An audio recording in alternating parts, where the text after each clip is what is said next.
ہم کریں گے ہر مظلوم کی حمایت۔ بسم اللہ الرحمن الرحیم۔ السلام علیکم، میں ہوں حرین فاطمہ اور آپ دیکھ رہے ہیں حمایتی نیوز HD چینل۔ نظر ڈالتے ہیں آج کی اہم خبروں پر۔ روزنامہ حمایتی نیوز چیئرمین یوسی کیٹل جاوید اقبال کاکو بھائی کا جشن میلاد النبی صلی اللہ علیہ وسلم میں خطاب۔ ختم نبوت صلی اللہ علیہ وسلم پہ دو ٹوک مواقف، قادیانی فتنے کو بے نقاب کیا، رپورٹ حاکم علی دل، کراچی۔ روزنامہ حمایتی نیوز چیئرمین یوسی کیٹل جاوید اقبال کاکو بھائی نے 12 ربیع الاول کے بابرکت موقع پہ میلاد النبی کے پر نور محفل سے خطاب کرتے ہوئے کہا کہ حضرت محمد مصطفیٰ اللہ کے آخری نبی ہیں اور آپ کے بعد کوئی نبی نہیں آئے گا۔ انہوں نے کہا قادیانیت ایک ایسا فتنہ ہے جو امت مسلمہ کو تقسیم کرنے اور ختم نبوت کے عقیدے کو کمزور کرنے کی گھناؤنی سازش ہے۔ مسلمانوں کو اس فتنہ قادیانیت کے خلاف متحد ہو کے آواز بلند کرنی ہوگی۔ چیئرمین کا کہنا تھا کہ عقیدہ ختم نبوت دین اسلام کی اساس ہے، اس پہ ایمان کے بغیر کوئی شخص مسلمان نہیں ہو سکتا۔ انہوں نے قرآن حدیث کے حوالہ جات بیان کرتے ہوئے کہا اللہ تعالیٰ نے قرآن مجید میں سورہ احزاب آیت نمبر 40 میں فرمایا، یعنی محمد صلی اللہ علیہ وسلم تمہارے مردوں میں سے کسی کے والد نہیں ہیں بلکہ وہ اللہ کے رسول اور خاتم النبیین ہیں۔ حدیث مبارکہ میں رسول اللہ نے فرمایا میری اور مجھ سے پہلے انبیاء کی مثال ایسی ہے جیسے ایک محل جس میں ایک اینٹ کی جگہ خالی ہو، لوگ اس کو دیکھ کے کہتے ہیں یہ اینٹ بھی لگ جائے تو محل مکمل ہو جائے، بس وہ اینٹ میں ہوں اور میں خاتم النبیین ہوں۔ صحیح بخاری، صحیح مسلم۔ محفل کے اختتام پہ چیئرمین جاوید اقبال کاکو بھائی نے کہا کہ ہمیں اپنی نسلوں کو یہ عقیدہ سمجھانا ہوگا کہ حضرت محمد مصطفیٰ کے بعد کسی نبی کے آنے کا عقیدہ رکھنا کفر ہے اور قادیانیت سراسر فتنہ ہے۔ قادیانی کے ساتھ بیٹھ کے کھانا کھانا یہ ساری چیزیں حرام ہیں۔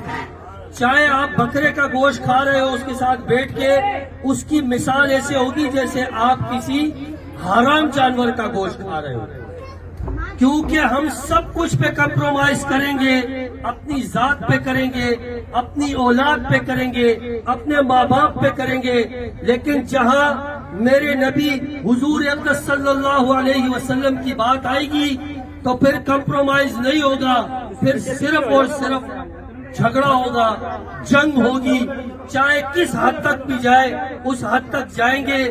دیکھیں جب حضور اقدس صلی اللہ علیہ وسلم کی شان پر بات آتی ہے تو وہاں سارے فرائض پیچھے چلے جاتے ہیں، وہاں نماز بھی آپ کی پیچھے رہ جاتی ہے۔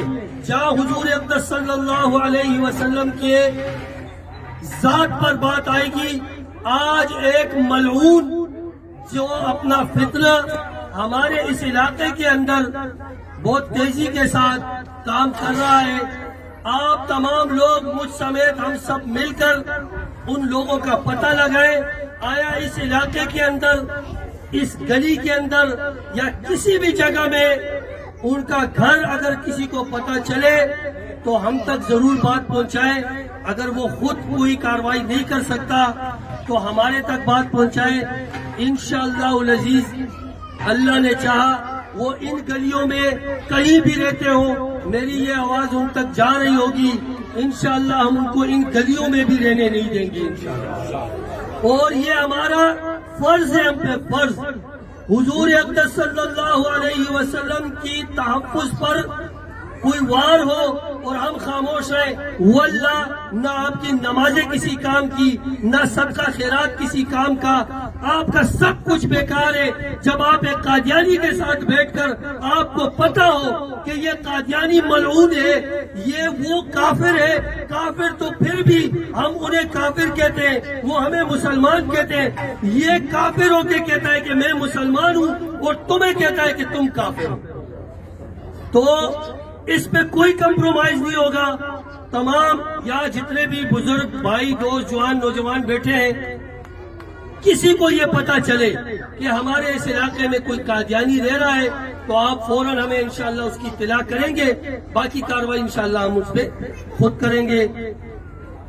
آج کی یہ محفل حضور اقدس صلی اللہ علیہ وسلم کے نام سے منسوب ہے، آیا ہر محفل درود شریف سے شروع کرنی چاہیے اور درود شریف پہ ختم کرنی چاہیے۔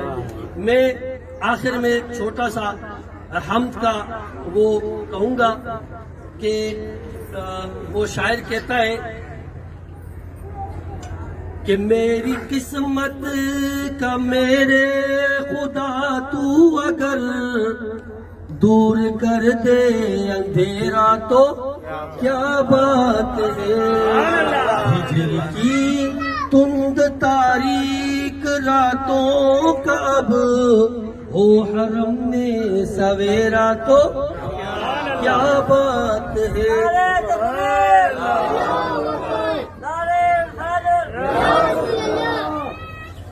اور روز محشر کرم یوں ہو سلمان پر جب پریشاں کھڑا ہو وہ میزان پر.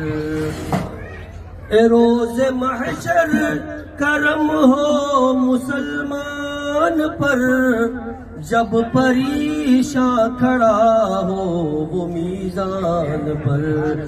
آ کے خود وہ فرشتوں سے کہہ دے وہاں کون حضور اکرم صلی اللہ علیہ وسلم. آ کے خود وہ فرشتوں سے کہہ دے وہاں یہ ثنا خواہ ہے میرا تو کیا بات ہے. حکمت کا میرے خدا تو اگر دور کر دے اندھیرا تو کیا بات ہے. اب تک کے لیے اتنا ہی. مزید خبروں اور اپڈیٹ سے باخبر رہنے کے لیے دیکھتے رہیں حمایتی نیوز HD چینل.